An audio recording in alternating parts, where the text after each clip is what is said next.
नमस्कार दोस्तों, आपका स्वागत है। चलिए शुरू करते हैं आज की नई कहानी। दीपाली की शादी में कोई अड़चन नहीं हो सकती थी क्योंकि वह बहुत सुंदर थी, किंतु उसके माता पिता को ना जाने क्यों कोई लड़का जाति समाज में जचता नहीं था। खूबसूरत दीपाली की शादी की उम्र निकलती जा रही थी। पिता कॉलेज में प्रिंसिपल थे, किसी भी रिश्ते को स्वीकार नहीं कर रहे थे। अत्यंत हार कर दीपाली ने एक गुजराती युवक अरुण के साथ अपने प्रेम की पींगे बढ़ानी शुरू कर दी। दीपाली और अरुण का प्रेम 3-4 साल चला। मृत्युशैया पर पड़े प्रिंसिपल साहब ने मजबूरन अपनी सुंदर बेटी को प्रेम विवाह की इजाज़त दे दी।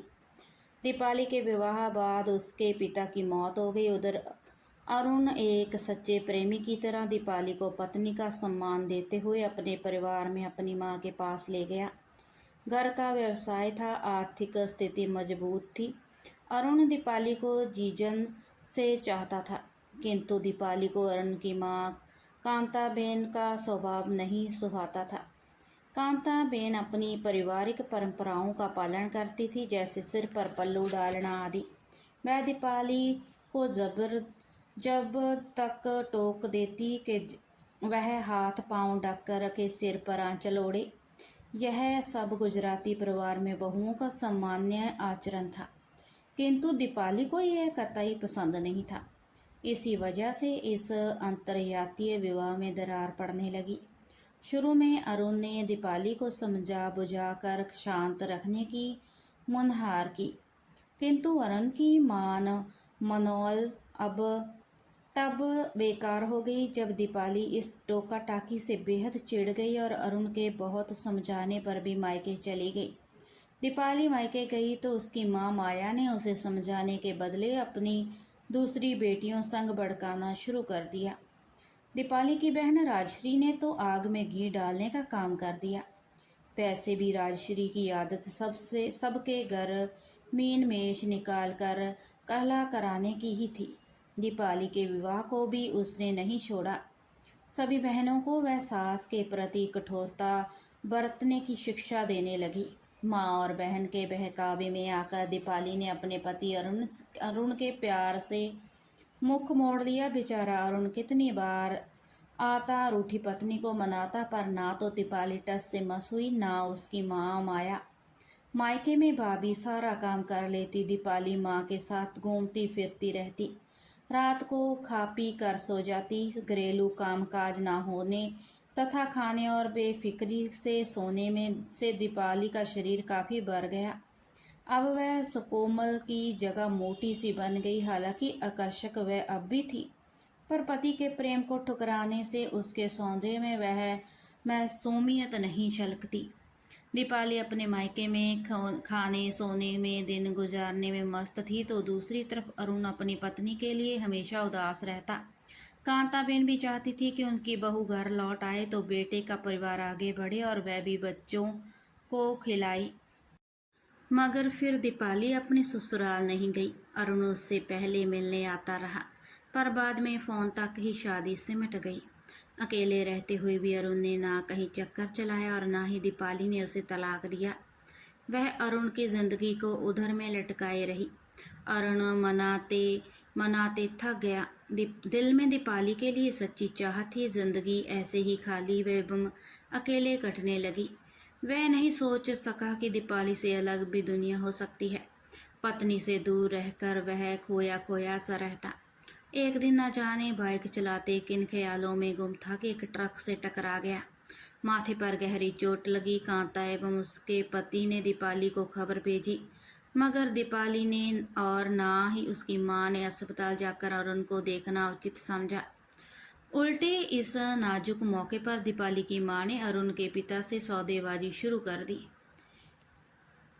उधर अरुण अस्पताल में इलाज करा रहा था, इधर दीपाली की माँ ने कहलावा भेजा कि दीपाली अब उसकी सास के संग हरगिज नहीं रहेगी। उसे एक नई जगह नए क्वार्टर में बसाया जाए। अपने घायल बेटे के सुख के लिए उसके पिता नारायण ने ये शर्त भी कबूल कर ली, किंतु जख्मी बेटे की तीमरदारी में वह ऐसे व्यस्त रहे कि अलग से गृह गृहस्थी में से मुक्त सजा सजाया कमरा बेटे के लिए अरेंज नहीं कर सके। इसी तरह कुछ दिन और निकल गए, पर अपने कमज़ोर हो चुके जख्मी पति को देखने दीपाली अस्पताल नहीं आई। वह बस नए कमरे की मांग पर अड़ी रही, मानो उसे अपने पति से ज़्यादा परवाह अपने लिए अलग कमरे की थी। अरुण को अस्पताल से डिस्चार्ज कर उसके पिता घर ले आए, फिर बेटे की नई गृहस्थी बसाने के लिए नए कमरे की व्यवस्था में जुट गए। किंतु घायल अरुण के दिल पर दीपाली की इस स्वार्थी शर्त का और बुरा प्रभाव पड़ा। वह अब और ज़्यादा गुमसुम रहने लगा। पहले की शांत एवं रूठी पत्नी को मनाने के लिए अब फोन भी नहीं करता, ना ही दीपाली अपनी अकड़ छोड़ कर पति से बात करती।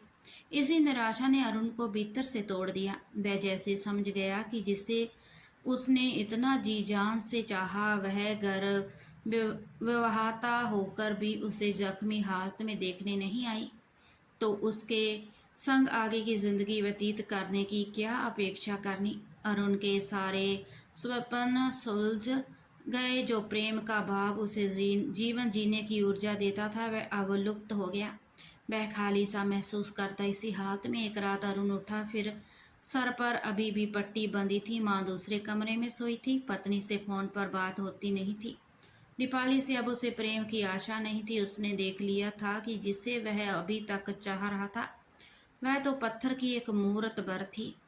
बेख्याली में, बेचैनी में अरुण उठा, जीने की तरफ बढ़ा और फिर चंद सैकड़ों में सीढ़ियाँ लुढ़कता चला गया।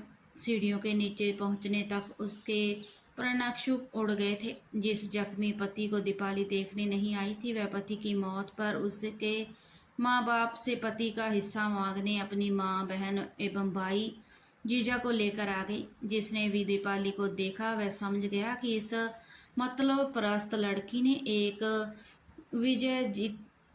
विजेतिया लड़के को झूठे प्रेम जाल में फंसा, उसका जीवन बर्बाद कर उससे मारने को मजबूर कर दिया।